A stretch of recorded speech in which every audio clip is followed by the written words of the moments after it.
अब खबर टोंक से है। राम भरोसे जनाना अस्पताल की व्यवस्था। सुबह अस्पताल पहुंचे बच्चे को समय पर इलाज नहीं मिलने का आरोप यहां पर लगाया गया है। बच्चे की मौत के बाद परिजनों ने हंगामा यहां पर किया।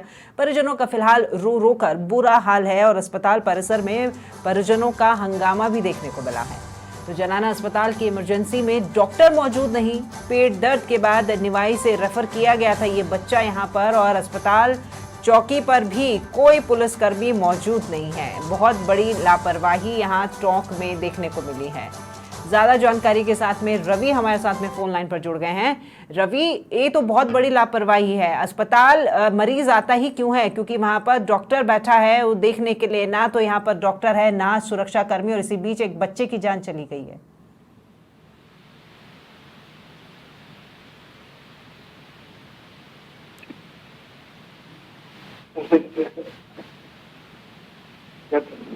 रवि, आवाज पहुंच पा रही है आप तक?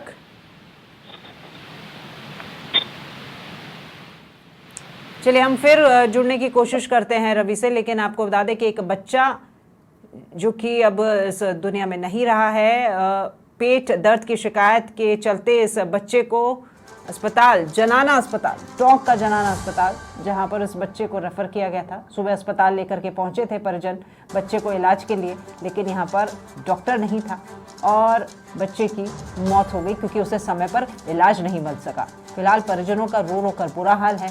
अस्पताल परिसर में परिजन भी हंगामा कर रहे हैं। तो इमरजेंसी में डॉक्टर भी मौजूद नहीं था। इमरजेंसी सेवाएं 24 घंटे होती हैं और वहां पर डॉक्टर की तैनाती बहुत आवश्यक होती है, जिम्मेदारी होती है अस्पताल प्रशासन की।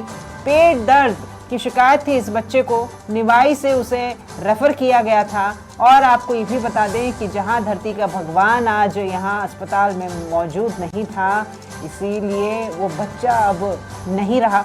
तस्वीरें आप देख सकते हैं, फूट फूट कर ये परिजन रो रहे हैं और साथ ही साथ पुलिसकर्मी भी यहाँ पर कोई मौजूद नहीं था। रवि एक बार फिर हमारे साथ फोन लाइन पर जुड़ गए हैं। रवि, धरती का भगवान आज नहीं था अस्पताल में, इमरजेंसी सेवाओं में भी कोई डॉक्टर नहीं था। ये लापरवाही के चलते एक बच्चे को जान गंवानी पड़ी है आज। जी, मैं बताना चाहूंगा, राम भरोसे जनाना अस्पताल की व्यवस्था है। बच्चे की मौत के बाद परिजनों ने हंगामा किया है। ये निवाई नला गांव का बच्चा है जो निवाई से रेफर होकर टोंक पहुंचा था, जिसकी सुबह डॉक्टर इलाज नहीं करने पर मौत हो गई। डॉक्टर नहीं मौजूद थे वहाँ पे। तो फिलहाल ये परिजन जो है वो अस्पताल में हंगामा कर रहे हैं, तो उनकी सुनने वाला भी है कि कोई नहीं है? क्योंकि वहां तो सुरक्षा कर्मी भी मौजूद नहीं है। ये किसको अपनी व्यथा कहें? परिजनों का रो रो कर बुरा हाल है। जनाना अस्पताल परिसर में ही हंगामा कर रहे हैं। पुलिस चौकी है लेकिन पुलिस चौकी पर कोई नहीं है और यहाँ ही डॉक्टर कोई चेंबर में मौजूद है, कुर्सियां खाली रखी हुई है। परिजन अभी भी वहीं रो रो कर बुरा हाल है। रवि, सबसे बड़ी बात ये है कि ये तो बच्चा है जिसके लेकर के परिजन यहाँ हंगामा कर रहे हैं। बच्चे की मौत हुई है, ये वाकई में शर्मनाक है। लेकिन इसके अलावा अस्पताल में और भी तो मरीज होंगे। जब यहाँ पर कोई मौजूद ही नहीं है तो कैसे किसी का इलाज किया जा रहा है? ये सुबह बताना चाहूंगा, ये सुबह 6 बजे ये टोंक आए थे जयपुर से रेफर होकर। इन्होंने नर्सिंग स्टाफ को बोला भी, लेकिन डॉक्टर नहीं पहुंचे वहां पर। 8 बजने के बाद भी डॉक्टर नहीं पहुंचे तो बच्चे की मौत हो जाती है। उसके बाद बच्चे को लेकर बाहर परिसर में लेकर बैठ जाते हैं। जी, अभी फिलहाल हंगामा जारी है। क्या कोई जिम्मेदार वहां पर मौजूद है? पुलिस चौकी खाली है तो कहीं जो भी थाना लगता है, इस अस्पताल जिस थाने के अंतर्गत आता है, क्या वहां से भी अभी कोई नहीं पहुंचा है? पुलिस चौकी जरूर है लेकिन पुलिस चौकी के वहां पर कोई मौजूद नहीं है। नदारत है। एसएचओ अभी पहुंचेंगे, अभी 2 घंटे के बाद एसएचओ पहुंचेंगे। अभी तक कोई नहीं पहुंचा यहाँ पे। राम भरोसे अस्पताल चलता है। ये कैसा प्रशासन, ये कैसी लापरवाही! कोई सुध लेने को भी यहाँ पर तैयार नहीं है और परिजन यहाँ रोते बिलखते भी नजर आ रहे हैं। तो फिलहाल क्या बच्चे का जो शव है वो ये परिजन लेके जा रहे हैं या वहीं पर रख करके धरना दे रहे हैं, ये भी आपसे जानना चाहेंगे। परिजनों का कहना है हम बच्चे को लेकर जाएंगे, लेकिन आगे से किसी के साथ ऐसा होता है तो ये इसका प्रशासन कौन जिम्मेदार है? हमारे साथ तो हुई है, लेकिन आगे किसी के साथ कुछ होता है तो कौन जिम्मेदार है? ये बच्चा कितने साल का था रवि? 13 वर्षीय बच्चा बताया जा रहा है। निवाई का है। निवाई के पास में एक नला गांव है जहां इसको कल निवाई में रेफर किया गया था, लेकिन निवाई से टोंक रेफर कर दिया। इसको ऑक्सीजन की तकलीफ थी, ऑक्सीजन नहीं मिलने पर बच्चे की मौत हुई है। रवि, आपने कहा जब यहाँ पर पहुंचे तो डॉक्टर नहीं थे, लेकिन नर्सिंग जो स्टाफ था वो यहाँ पर मौजूद था। क्या उनकी तरफ से कोई कोशिश की गई इस बच्चे को बचाने की? परिजनों ने जैसा कि बताया, नर्सिंग स्टाफ थे वो चकमा पर चकमा दे रहे थे, कह रहे हैं आ रहे हैं जा रहे हैं, ऊपर से नीचे लेकर चक्कर खिला रहे हैं, अस्पताल परिसर के ऊपर जाओ नीचे आओ, बार बार ये इस तरह के चक्कर देकर आज ही बच्चे की लापरवाही से मौत हुई है कहीं ना कहीं। चलिए ठीक है रवि, ये बेहद शर्मनाक स्थिति है जब यहाँ पर आपकी कोई सुनने वाला ही नहीं है। परिजन यहाँ रो बिलख रहे हैं, बच्चे की मौत हो गई है, ना तो अस्पताल में कोई डॉक्टर है ना ही पुलिसकर्मी है, और जिस थाना क्षेत्र के अंतर्गत ये अस्पताल पड़ रहा है वहाँ के पुलिस भी यहाँ पर अभी तक नहीं पहुँची है। तो प्रशासन की ये कैसी लापरवाही, जो कि तस्वीरें हम आपको दिखाई रहे हैं साफ तौर पर। टोंक का ये अस्पताल है जहाँ पर एक बच्चे की आज जान चली गई है, और वो भेंट चढ़ गया है लापरवाही के, क्योंकि यहाँ पर इमरजेंसी में भी कोई डॉक्टर मौजूद नहीं था, और साथ ही साथ पुलिस चौकी जिसका दरवाज़ा भी बंद पड़ा है, क्योंकि यहाँ पर कोई सुरक्षा कर्मी भी मौजूद नहीं है। और अब ये लोग बैठे हैं यहीं अस्पताल में, और उनका कहना है कि इस तरह की पुनरावृत्ति ना हो, इसके लिए जिम्मेदारों को यहाँ आना आवश्यक है।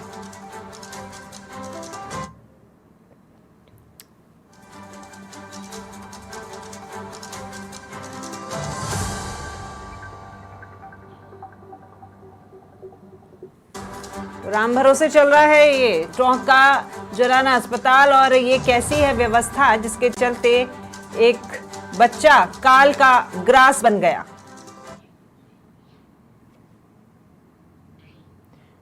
अस्पताल प्रभारी हैं हमारे साथ में फोन लाइन पर विनोद जी, उन्हीं का रुख करते हैं। विनोद जी, एक बच्चे की मौत हो गई है, आपके अस्पताल लेकर के पहुंचे थे परिजन, लेकिन अस्पताल में कोई डॉक्टर की मौजूदगी नहीं थी। ये लापरवाही है साफ तौर पर। मैडम इमरजेंसी में डॉक्टर थे, उन्होंने भर्ती किया, इलाज चालू किया है। बच्चा 6:52 पे आया सुबह, सीरियस था बच्चा। इलाज के दौरान फिर 2 बजे रात के दर्द हो रहा था, पेट दर्द में निवाई दिखा के फिर यहाँ रेफर होके आए थे। आपके पास वो कागजात हैं जिनसे ये पता लगे कि ये बच्चा यहाँ भर्ती हुआ है और इसका इलाज किया गया है? क्योंकि परिजन तो साफ तौर पर कह रहे थे कि कोई मौजूद ही नहीं था। नहीं, अटेंडेंट तो परिजन तो मैडम बोलते ही हैं, तो थोड़ा तो बाकी डॉक्टर रहता है इमरजेंसी में। तो देखिए, आप भर्ती करते हैं तो कुछ डॉक्यूमेंट्स की फॉर्मेलिटी भी तो करवाते हैं परिजनों से। हाँ करवाते हैं ना मैडम। करवाई गई है आपके द्वारा? जी जी। अच्छा, और आपके यहाँ पर क्या कोई सुरक्षा कर्मी भी मौजूद रहता है 24 घंटे, कोई कैसी भी स्थिति बन जाए तो? सुरक्षा कर्मी भी है, हेल्पर भी रहते हैं, वार्ड। विनोद जी, आपकी बात परिजनों की बात से पूरी तरह से उलट है। उनका कहना है कोई सुरक्षा कर्मी नहीं था, डॉक्टर नहीं था। आप कह रहे हैं इलाज किया गया है, सुरक्षा कर्मी भी मौजूद है। डॉक्टर इमरजेंसी में बैठते हैं, उन्होंने देख के भर्ती किया मैडम। कौन थे साहब, ये बताएं जरा। रात में जो ड्यूटी पे रहते हैं वो डॉक्टर थे। अच्छा, अभी फिलहाल आप अस्पताल हैं? जी मैडम, मैं अस्पताल ही हूँ। और परिजन क्या वहां से चले गए हैं? परिजन है अभी यहीं पे। तो आप उनसे बात कर रहे हैं? क्योंकि वो तो वहां पर खासे परेशान हैं और रो रहे हैं और कह रहे हैं कि जिस तरह की स्थिति उनके बच्चे के साथ हुई है ऐसे किसी और के साथ ना हो। इसको लेकर प्रशासन को जिम्मेदारी समझनी चाहिए। मैडम मैं 8 बजे पहुंचा हूँ, उनका फोन आते ही मैं 2 डॉक्टर मैंने देखने भेजे, चेक वापस हुए एक्स्ट्रा। तो अगर ये यहाँ से नहीं हट रहे हैं तो आपकी भी तो जिम्मेदारी है, आप पुलिस को सूचित करें, उनको बुलाएं, समझाइश के प्रयास करें। पुलिस को सूचित कर दे मैडम, पुलिस आ गई है। पुलिस आ गई है? जी जी। समझाइश के प्रयास किए जा रहे हैं? हाँ जी मैडम, वो पोस्टमार्टम के लिए कह रहे तो करवा देते हैं, कोई दिक्कत नहीं है। परिजन तैयार है? जी जी, वो परिजन ही कह रहे हैं। परिजन कह रहे हैं। चलिए ठीक है, धन्यवाद विनोद जी आपका।